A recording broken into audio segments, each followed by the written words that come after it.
Mira estas palabras, no suenan como se escriben, porque las letras A y R se pronuncian er.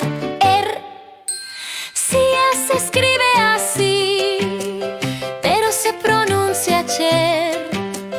Pelo se escribe así, pero se pronuncia her. Millonario se escribe así, pero se dice millionaire. Aire se escribe así, pero se pronuncia er. Aeropuerto se escribe así, pero se pronuncia airport. Y avión se escribe así, pero se pronuncia airplane. Par se escribe así, pero se pronuncia per. Escalera se escribe así, pero se pronuncia stairs.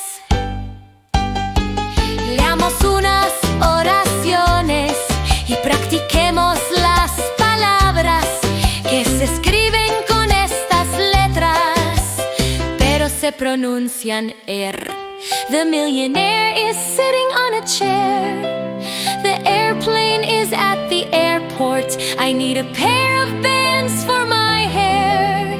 The children are going down the stairs.